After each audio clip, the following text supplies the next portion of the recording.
How you doing, Jack? So we just lost 3-1 to Liverpool. What are your thoughts from that game? It's just demoralising, isn't it? It seems to be Groundhog Day, like in life and in this fixture. It's Yes. What do you say, Yeah. Well, what do we say? So break that down. Like, was it looking good at one point? When did it go wrong for us in that game? Did we look like we were in that game? Because I actually thought for the first half an hour, I thought we looked solid. I know we were giving a few chances away, but I actually thought we were nicely set up. I thought we could spring on them on the attack. We had some counter-attacking outlets. I actually thought it was quite, evenly poised. But did you see it differently? Did you see us as though we were like suicidal from the get-go, or how did you see it? No, I agree. I think there's from what we've seen with our own eyes and what other people have said about Spurs this year, that we're kind of this counter-attacking monster. I think it was Jurgen Klopp apparently called us. And it didn't seem as though we were going to start off that way. It looked like we were actually going at Liverpool. It looked like we were pressing, importantly, which is something that we haven't seen Spurs do quite often.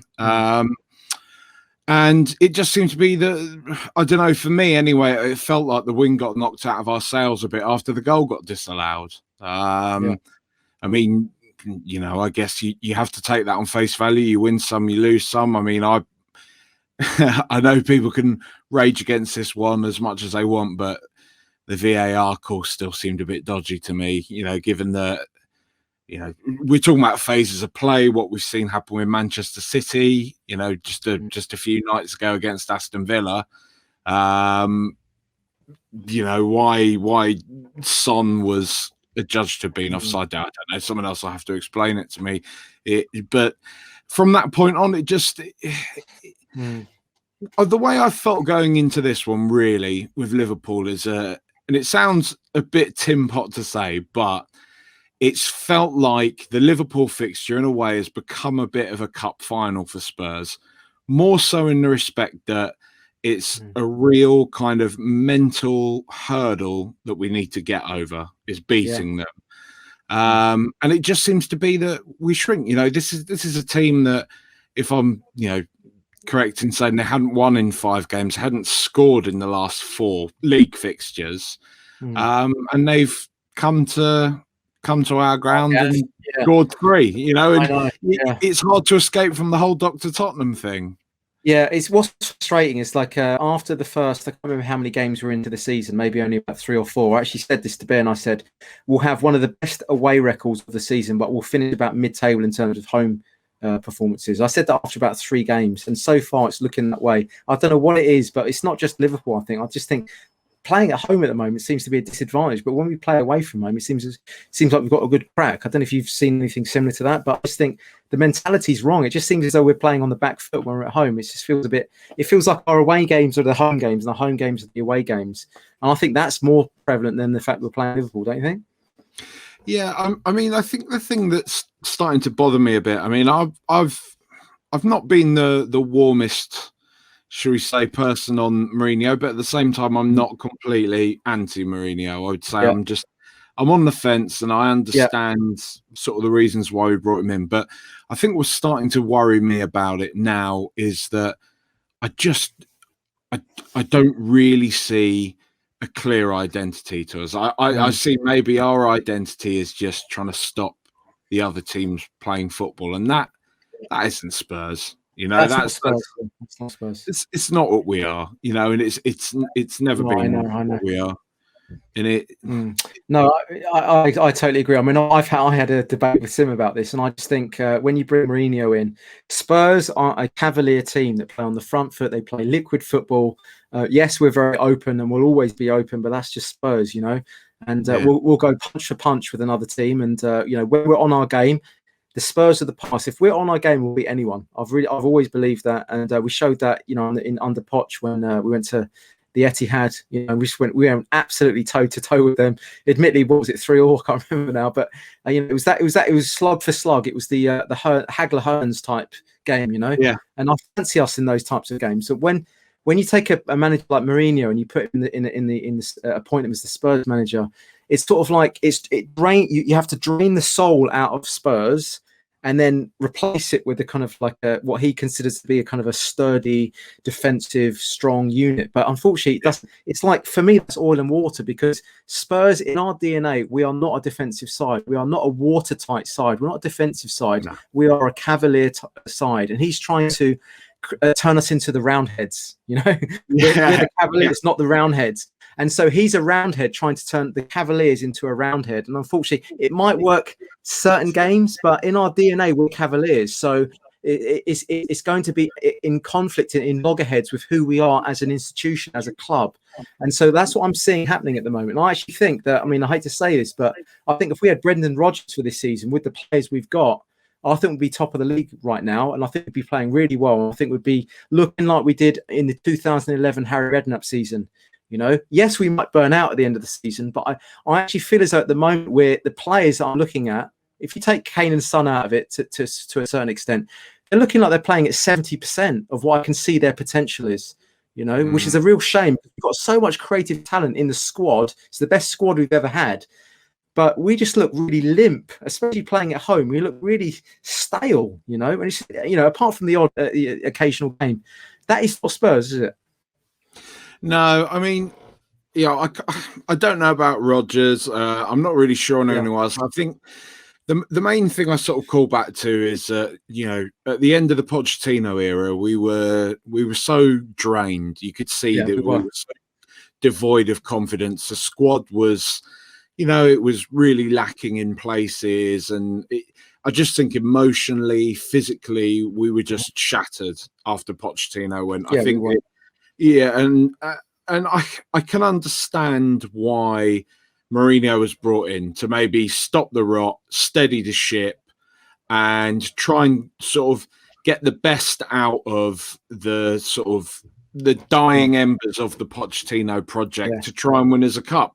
And maybe we'll still do that this year. You know, maybe we'll scrape a cup out of it. Yeah. This is a bad result, but you know, we're now in a.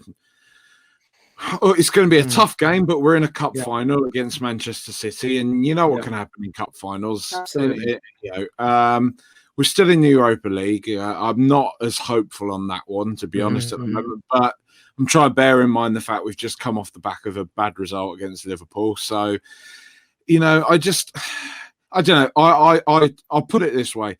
I wouldn't be surprised to see us sat here this time next year talking about who's going to be replacing Mourinho after he's gone. Because I think if we finish outside of the top four this year, which, you know, you kind of feel like we probably will. I think we're on the brink. I think we're on the brink between fourth and fifth. That's how I see it at the moment.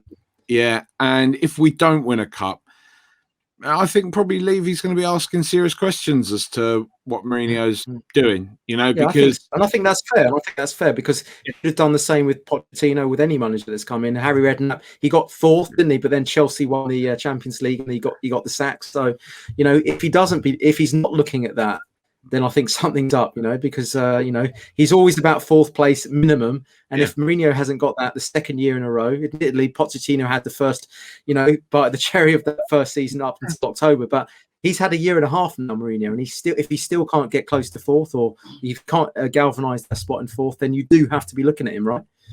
Yeah, it's like you said as well, John, you know, it's we've sacrificed a lot of our identity, a lot of what it means to be Tottenham, under the idea that this is Mourinho, this is what he does, but he delivers on that. And if he doesn't deliver, then what are we doing with him? You know, exactly. Mourinho is the deliverer. He's the deliverance. You know, we are happy to sacrifice we are happy to sacrifice Tottenham if it means delivering. But if he doesn't deliver, then it means we haven't got our identity and we're not winning anything, which means that we've lost both, right? So there's a lot of pressure on Mourinho to do something. And I just think that from what I'm seeing at the moment, I said this a few shows ago, we're not showing any personality or identity on the pitch, you know. Admittedly, when in the games that we have looked good, Kane has dropped into that quarterback position and he's been sort of setting off the play like a quarterback would and getting into the positions. We've looked very good. But when he's not in that position, we look a bit of an average team, if I'm being honest with you, and we look a little bit anonymous. And Yeah. when Kane went off, it was almost like to me. It was boys against men, and I don't like saying that, but it really did look like boys against men today. And I just think if he isn't playing in that keystone position, that pivotal position, if you think of like a bridge, the most important position in the bridge is the keystone, the center position in that bridge. Yeah. If Kane doesn't slot into that position and set everything off like the quarterback, then we just look all over the place, and that's a bit of a worry for me. And I don't really know what to do. Yeah, where we go from there. Yeah, I mean, because you got to feel, because that's exactly right. Because you feel for somebody like Ndombele, who's been in great form lately, started off this game really, really well. Really well. But he's you can see he's a player that needs other great players around him, and he links up, I think, particularly well with Kane. They're on a similar wavelength. They're both, I would say, I'm happy to say, both elite players.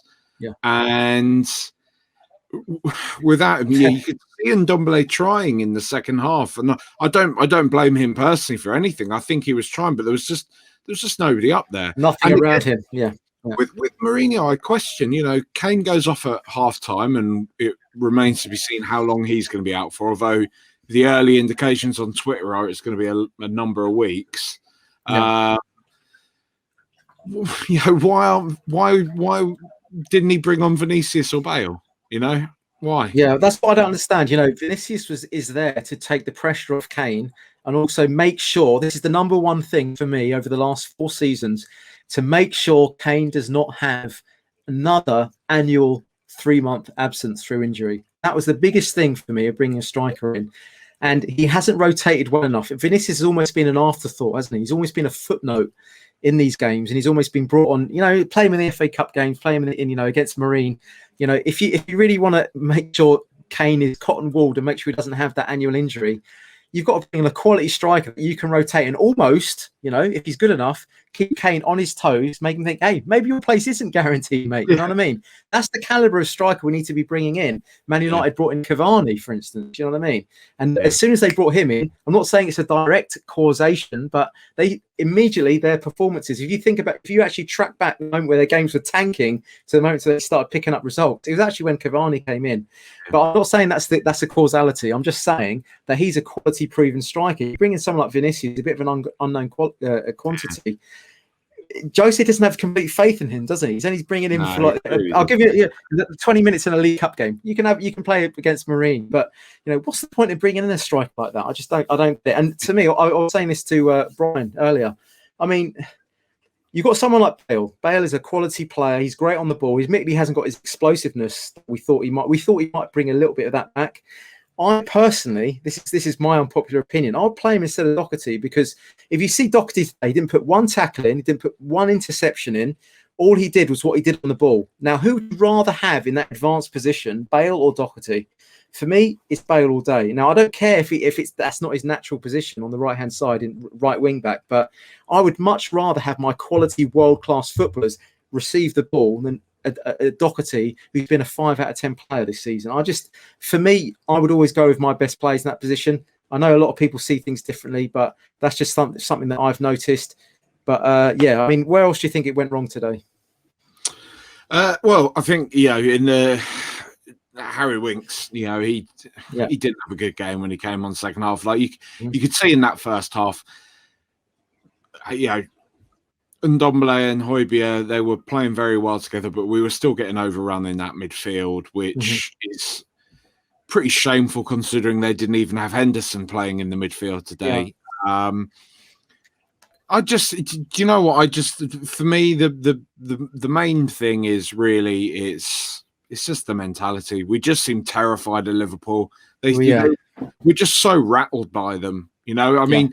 I think it's important to remember that, yes, they've been in bad form, but they're still a quality team. They're a quality team with quality players. But if we have our own aspirations, right, of finishing in the top 4 this year, being the sort of team that wins cup finals, taking that step of not being the team that bottles everything all the time, like people like to keep reminding us of, and that's kind of more to the point I was making earlier. I don't see this as a cup final as Liverpool's everything. They're not the sole reason we support Tottenham is to beat Liverpool. But what I mean is they've been so built up now, it almost feels like we have to kind of capitalize on the chance to beat them. And there's still just something in the mentality of the squad. You said it's a mentality thing. Yeah, I mean, it just the hold back to the Liverpool bit, or no, you said so. The bottom line is it's a mentality issue. I think you said that anyway. That was your theme anyway.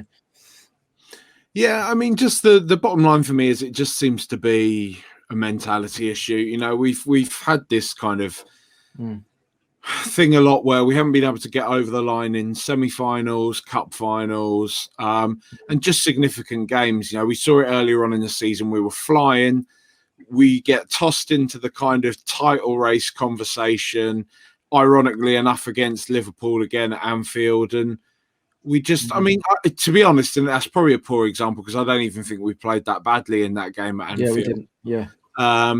But it was a mentality thing. Again, it was an attitude thing. You know, it's like one of those things where it's like, oh, hard done by Spurs, unlucky Spurs. But, you know, like if you're really playing with a bit of attitude and belief, then you don't lose that game. You know what I mean? It's just these little lapses. It's just it's the lapses, momentary lapses where we still allow ourselves to switch off. And I think it's how we react to stuff. You know, that Liverpool game, I couldn't help but get the feeling that for a good few weeks after that Liverpool game, the players are just starting to feel sorry for themselves again. You know, it was kind of, we've lost, we're not good enough to win the title, so let's just kind of. I actually noticed that as soon as we lost that game, I could see exactly the same thing. There was a drop in the shoulders. There was a feeling of like, we're not contenders, we're pretenders. I actually noticed that straight after that game. I have to say, yeah. But you know what, the game that really did it for me was the Chelsea game.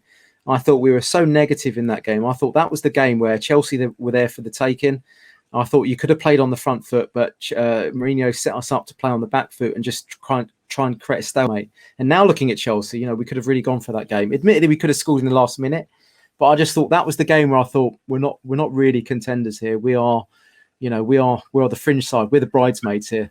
But that's it, isn't it, John? Like how many times, like there's so many times we can say of these big games, well, we could have, I'm not saying you're saying anything wrong, by the way, I'm agreeing with you, but there's so many times we look back on these big significant games and say, well, what we could have done it if we did just had that, or we just got a bit unlucky. But there comes a point when you've got to kind of realize maybe you're not unlucky, maybe you're just not taking your chance. That's what I'm saying. It's what I'm trying to say is it's not just unluckiness. It's it was the belief. It's an institutional thing, and I saw that in the Chelsea game, which was a real disappointment. But anyway, Jack, we've had a good crack, Jack, and yes, it's the first time I've actually spoken to you, so it was great to chat to you, Jack. Really great insights there, mate. And I, to be honest with you, I totally agree with what you're saying. You know, I actually see it as an institutional thing with Spurs. I mean, we've lost the last 8 FA Cup semi-finals in a row. Each team has been totally different. That is not coincidence for me. I think it happens from the top down. I think, you know, the belief trickles down from the very, very top. And I just think that, you know, until we get things right at the top, things aren't going to change at the bottom. And unfortunately, that's the way it's going to go. But anyway, look, let's hope that we can turn things around. If we do get a trophy under our belt, then I think the winning mentality might, you know, permeate around to the club, and maybe we can you know, get things going that way. But anyway, cheers, Jack.